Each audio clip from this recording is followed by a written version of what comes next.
Mm-mm. Well.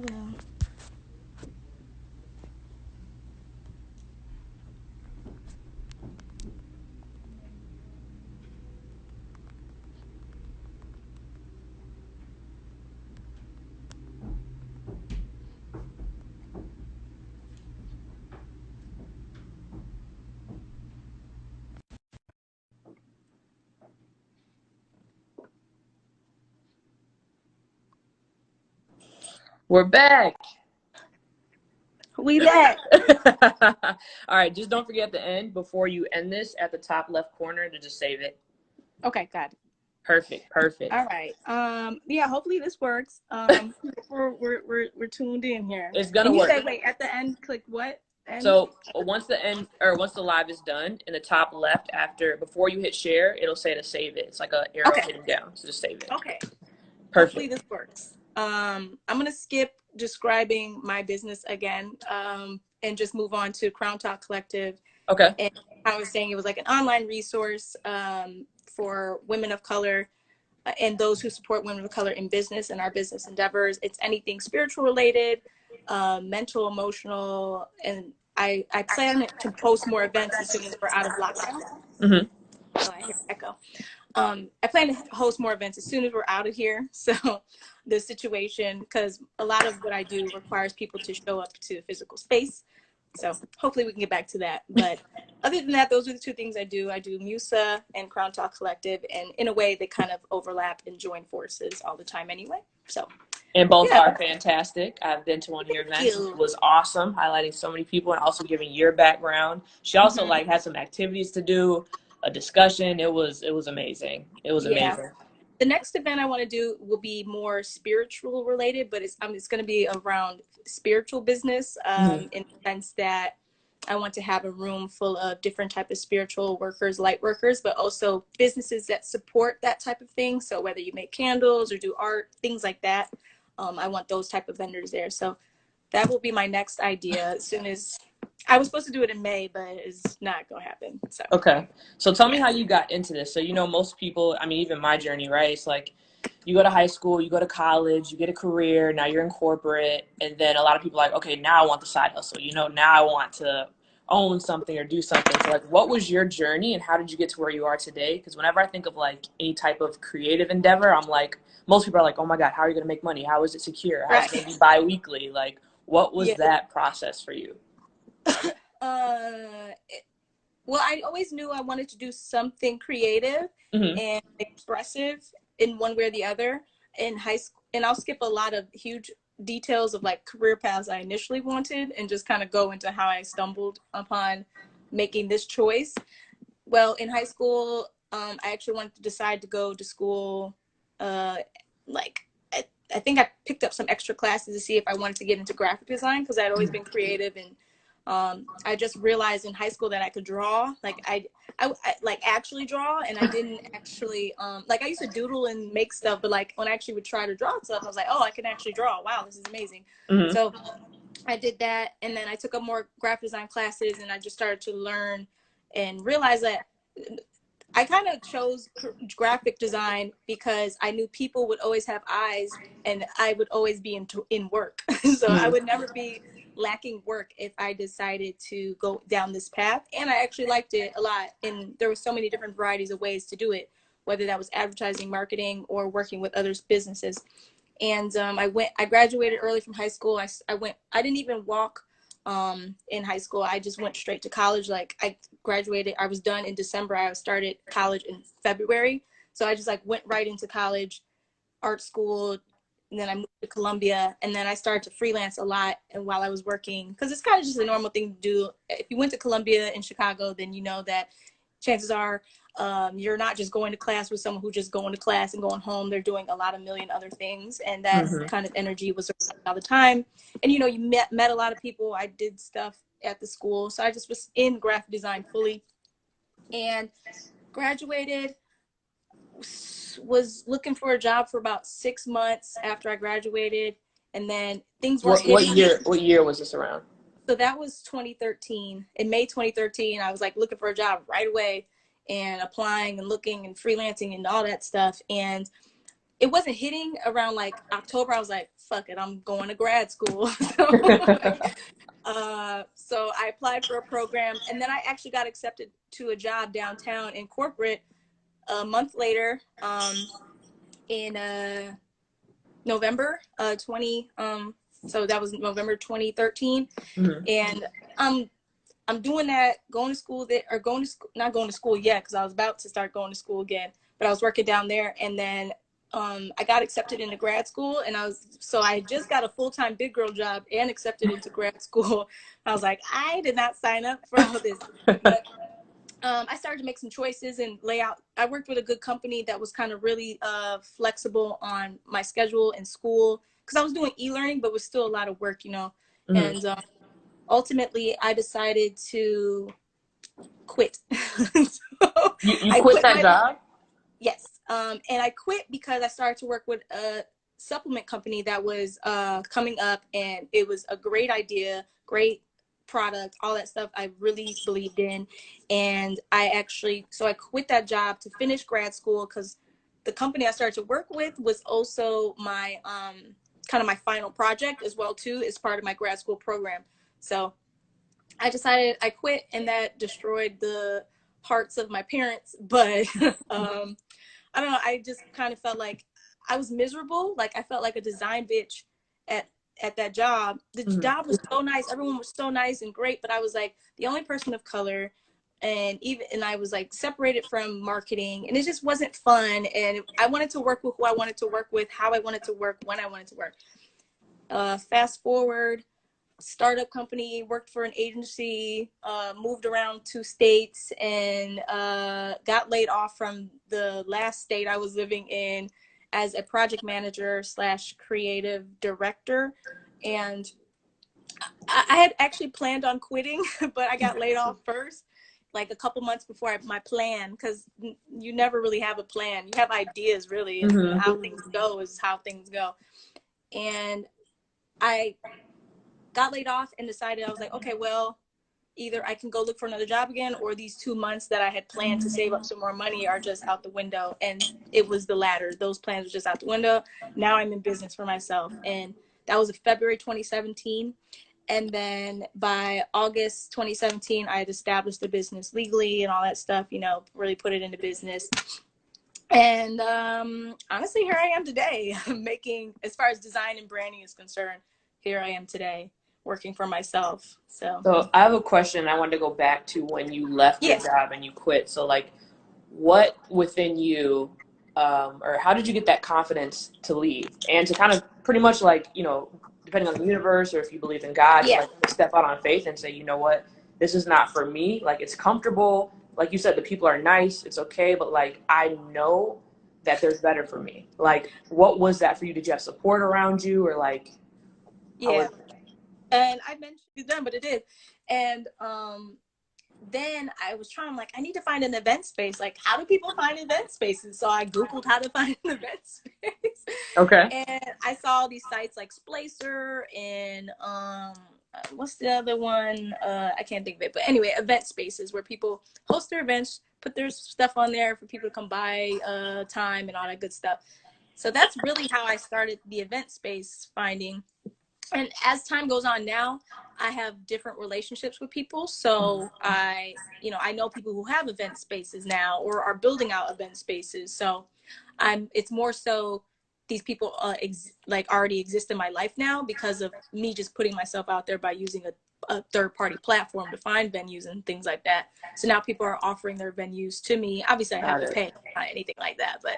So pretty much you're saying that once you pretty much started to do something, get the ball rolling, then things somehow start to fall into place for you. The world conspires in your favor, especially if you take the step and the leap, you know, like sometimes I have very, very blind faith. Like, we'll figure it out. I don't know how and when, but we'll get it done, or we'll have done our best and learn something from it. But yeah, once I started to actually go find the event space myself and then see like how the event spaces work and all that. Like, I'm not an event planner. The moment I can hire an event planner to do it, I will.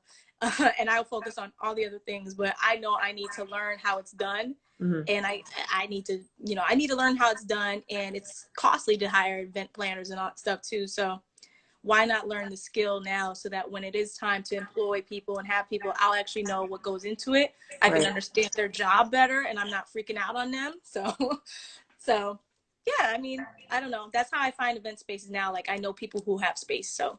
And then you have an online directory, right? I was looking on your page and you have that. So how did that get started, and how did you start to like get all those businesses? Things just be happening, to be honest. And I want to put more work into that and build it out differently and better. It's just right now it's more of an online directory repository that I've tried to organize, because everyone's like has a lot of overlap in their businesses. But it did start so with Crown Talk. When I initially started Crown Talk, I started to highlight different women that were doing different things in their businesses and all that stuff. So I really enjoyed just highlighting different women across the country too. It wasn't just like Chicago women. I found women in Texas and LA and stuff like that, everywhere. Just people doing so many different things, of women of color. I just got really excited. So I hadn't done that in a while. And thanks for the 5 stars on Yelp. Thank you. And last summer, I honestly can't even remember how I started to collect the businesses, but I wanted to just people to just drop in different businesses and all that stuff. And I'm like I wanted to support Black women. I think it was more of a Black women something business thing. It was something like that. And I just saw people, just so many names and businesses. And I'm like, everyone does so many different things. Wow, I'm just so impressed. I was like, what should I do with this information? Like, I just collected a whole bunch of information and data, and I'm like, I gotta put it somewhere. And honestly, I just started to organize it. I was like, this is a great directory, and I want to update it for sure. And it's obviously of no cost to anybody. I just want to be able to. And then I saw so many lists of people in different places. I had to break it out by city. So I had like LA on there, Houston, I think maybe even Dallas, definitely Chicago, and St. Louis. So like I have different metropolitan areas, and I just want to build it out. And I'm not sure, I want it to look better later, but for now, I just wanted to get everyone on this list and figure out what I'm gonna do later. That's a lot of my business, is like, okay, we're gonna do all this stuff now, and we're gonna figure out how it makes sense later. So How do you think quarantine is affecting your business, if at all? A lot.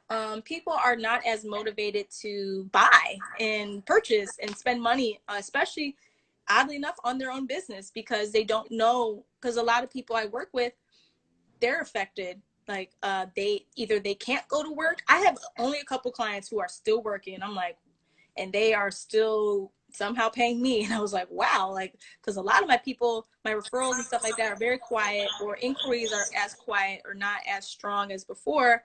And I do have open projects, so I'm not super concerned or anything like that. But I've lost a client because of it. So because people just aren't working, they're not allowed to do anything. It's affected in so many ways, whether that's you work in an office, you can't go there, or you they close your nail shop, your hair shop.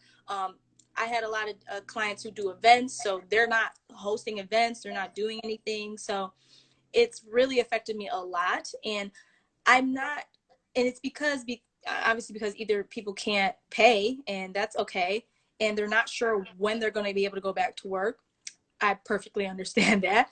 And they're not as excited or motivated to put money into their thing right now, because they don't know what the other side of this looks like. So they don't know necessarily the place for their business on the other side. And I get that. So I'm not upset with anybody, because I know that I'm still of value. It's just a tricky time at this moment. And I honestly think it will affect me greater on the other end, because people will be seeing their job security isn't so secure, and they might be actually doing something. They might choose to do something more for themselves. So I'm actually kind of banking on that to happen. We'll see. That's like your pivot. Yeah, like I'm thinking people will be like, okay, well, all this stuff. I need to figure out a way to, you know, maybe make money where if everything closes down, I can still operate and make money. So I'm not too concerned right now. I've had moments of panic, and I've had moments of it's affected my business from my perspective, as in I'm not always so motivated to work every day, to be honest, because the world is shit, and I feel everybody. I feel everyone's concerned, they're panicked. I'm not necessarily panicked, but I feel everyone else's anxiety and stuff like that, and I can't ignore it, and I would be a fool to ignore it. So I'm just kind of ebbing and flowing, and still doing things I can, and only controlling what I can, and working on what I can, and showcasing what I can. And you know, I'm still working, not as much, but I'm still working. So What it's advice affecting. what advice would you give other people, either during this time or in general? Like, and it could be advice about just what's going on now, or advice if you want to give advice about like what your current career is like in that path. Advice, I'm going to give advice more so for those that want to do something for themselves, because those are a lot of people that come my way, talk to me, find me, all that stuff. And definitely my number one rule of thumb is don't wait. Don't wait. Always act. Like, you don't have to do things haphazardly or out of scarcity or fear or panic, but don't wait. The more you wait, the idea sits with you and sits with you and sits with you for so long, whether that's, you know, a business you wanted to start or an idea you had. Just don't wait. I'm a prime example of do it now and we'll figure out how it looks and works later.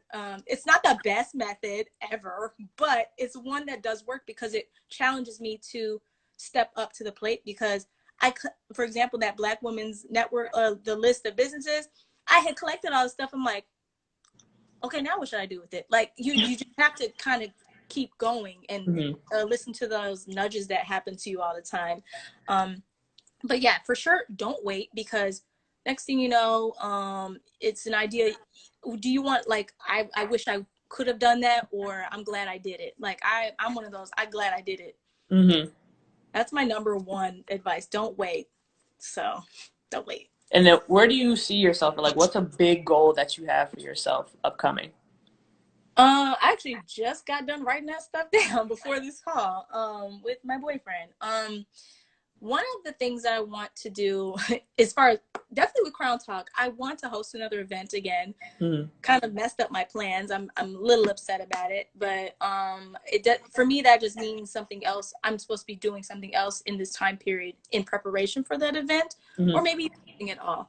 But I want to host another event.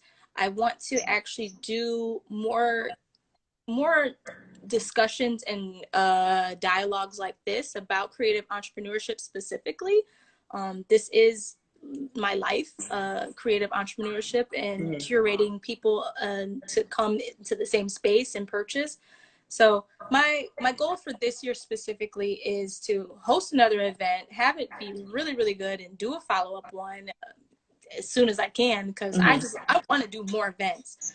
But just the way that things are going, like, I don't really know, but I have to wait a lot. So I have to wait, even though I said don't wait, I have to wait, but I'm still preparing, and I'm still planning and thinking, like, it's still on my mind. I just know that, you know, now is not the time, but forgetting about the idea is not about this. That's not what I should do. So that's the goal for now. In the next couple years, with design and Musa, I would like to expand that a lot more and be working more on the partnership end and brand strategist end of things, and hopefully hire a couple other designers on so I can get more design projects out. So that's my idea for expansion within the next couple years. So Perfect. What does it say? Collab. Oh, yeah, Nate. We're gonna collab one day. We're gonna get it. Crown Talk and Be Great. We're gonna collab. Oh yeah, for sure. I see that. Yeah. And that's the thing, that's actually my thing, is I collaborate. So I'm not afraid of collaboration. I'm a great person to work with. I like working with people. I don't fight with people. Like, you haven't heard anyone say anything bad about me and how I do business, because I'm not a bad person. I'm very excitable, and I was able to help. I mean, I was able to co-host an event in Houston, and I had never even been to Houston before, but I was getting shit done, and I showed up and I did my part, and it was a great turnout. So I like collaboration, and that event was a collaboration with Girl Time, and I loved one of the events they went to, and I wanted to collaborate with them. I asked and reached out to them, so I'm not one of those people that's afraid of collaboration. I have a couple other collaborations in mind, and I've been trying to do, but the world is a It'll shit come. show. It's gonna I know. come. It's gonna come. So Yeah, and also, I'm how not can worried people about stay connected with you? Like, I know obviously through Instagram, but besides Instagram, can they just like DM you, or is there like an email? Like, what? it. How would you prefer people to contact you if they want to ask like more personalized questions? Yeah, it's well, if it's piggybacking off of this dialogue for sure. I'm definitely one of those. You can send me a message, DMs person. I'm not someone that just reads and like moves on. I'm not a meme person. um, a lot of if you have any sort of business inquiry type of question or business inquiry in general, not necessarily some like about working with me, but something that I do prefer that stuff to happen on my business page, which is my Musa brand. That's Instagram, Musa brand. So I prefer that to be directed and asked there. But if it's definitely more personal information and trying to figure out where your catch your footing or anything like that, and as far as design, branding, strategy, all that stuff goes, and even maybe even putting on events, because I have some limited knowledge. I don't think I have all of the knowledge, but you can hit me up directly on my Instagram or my email, which is hey@gomusa.com. So let me put that in there.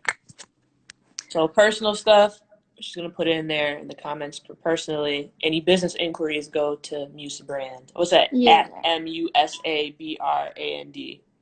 Why did it just flip around on me? Okay. My business DMs is Musa Brand. I'll put that in there. Okay. And my email. And then personal stuff, this is my Instagram. So Okay. Perfecto. Yeah. And then I like to end all these lives by having you shout out somebody that you know personally that's being great. So someone who's influencing you or pushing you. And it could be multiple people too. Yes, yeah, it is multiple, to be honest. Another lady that for sure who inspires me, actually it's two. My girls, Rachel of Velvet Bananas, and I'll type those in there. Rachel, and then also my girl Shay Bananas. Did you say Velvet Bananas? Yes, ma'am. What? What is that? You gotta ask her. And let me see, my girl Shay of Jamaica's Beauty. Okay. If I could, shit, I just jacked it up. She know what the hell it is, but anyway, those two for sure. They're just hustlers, man. Like they're just always doing something. They're always making a move. I just appreciate watching them grow. Obviously I know them personally. Shay does hair primarily. She's an expert at berets, all that, but she's always doing something. She's always at something, pulling up, doing hair there, doing this, doing that, going to an event. I just love it. And Rachel is just about the same. They're actually best friends, so I love watching the dynamic. Rachel, she's expert at faux locks. She's a traveling faux lock hair artist, does henna as well. She's just an ultimate creative. So those two for sure. And then my boyfriend, he is very inspiring to me, and I love watching all the stuff he does. I don't know if he's still in this in this live. He might be, but anyway, yes, Sir Mike, he is amazing. He helps me out all the time. He keeps me kind of motivated and inspired, and always interested in doing new things and learning different types of learning about different types of things, even though it's something I was already into. His variety of interests is not like mine, so I'm always very interested in that. And I just watch him work all the time and hustle really hard and just try new things. And he's not afraid to try new things and go into different places. So different spaces as well too, and he's doing really well with streaming and being online and all that. So it's amazing to see, because not a lot of rappers do that, and he's one of the first to do it, and that is very inspiring to me. That's awesome. I always think of when birds of a feather flock together, it's like friends, right? I never think of like it's partnerships, it's your family, it's everybody pretty much who you're around. Yeah, and I mean, I know for a fact people tell me like that I'm close to, they, you know, they kind of share that same sentiment, and that I inspire them as well. And I'm constantly just always open to inspiration and just trying to find the next inspiring thing or person or all that. So, I don't know. I also forget too that I do tarot and all that stuff. I don't really talk about that. Oh yeah, tell me But all the other things you do, Anna. yeah, well, that's under the guise of Crown Talk Collective. I'm trying to put this in. Yeah, Okay. that's under the guise of Crown Talk Collective. I do tarot readings and all types of spiritual work. I was actually just doing some cards today. I have a lot of clients that often come back every now and then, but that, like I said, it's under the guise of Crown Talk Collective, which is why I'm expanding Crown Talk a little more to other things. It's not just business, and that's why I'm kind of opening it to spiritual business, because there's, I feel like the next wave of business that's opening up more are people that are very into spiritual work and light work and all that stuff, and whether that's cards or Reiki, there's this other wave that's opening up, and I was already in tune with anyway. So yeah, I charge for readings, and they're very personalized readings. They're very in-depth readings as well too. And I just did one Friday night, and I had a call yesterday. So yeah, that's just more of the things that I do. So I just forget to talk about it sometimes. So. And they can find that under the Crown Talk Collective too, right? Yeah. If they want to sign up and do that with you. Yeah, so I actually have a promo right now too for quarantine readings, because we all just kind of stuck in the house. So and I think what better time now to either find answers or guidance or peace in whatever you're looking for, because my readings help me too. I'm one of those, I give myself readings. I'm perfectly okay with that. I can discern, and I'm not biased at all. And but yeah, I have a promo right now. I have a post about it, couple places. I know it's on my Instagram, on this Instagram, but there's 3 different types of readings, and there's a promo that actually ends April 30th, which is supposedly when we're supposed to be getting off lockdown. We'll see. Doubt it, but yeah, and I might extend it too. If we're in the house even longer, I'll probably extend it. Like, why not? Like, but yeah, if you're interested, curious, or need any sort of insight or guidance, I'm definitely that type of person. I have a lot of testimonials and reviews on my website as well too. So if that's of interest to you, I also provide that service as well. Awesome. Well, I appreciate you coming on live. I Dropping know, these it's my gems. first time. Yes, sharing your story. There's like 500 people here. People love you, Anna. I'm telling you. I don't know where they even came from. They came from you. I don't know. Well, people love me. Thank you very much. I love you. I had no idea. So after this, I'm going to put this, well, after you save it. Yes. Yeah, so once you end it, just save it. And then if you want to share it, you can share it. So it's there for 24 hours. Okay. And then we'll just figure out a way to send that video to me. And then I'll just upload it to my IG Live and then YouTube. Okay, cool. All right, we're going to figure, I'm not going to fuck it up, I promise. I got faith. I'm going to figure it out. Okay, cool. All right, I'll talk to you later. Thank you. Bye, y'all. See ya.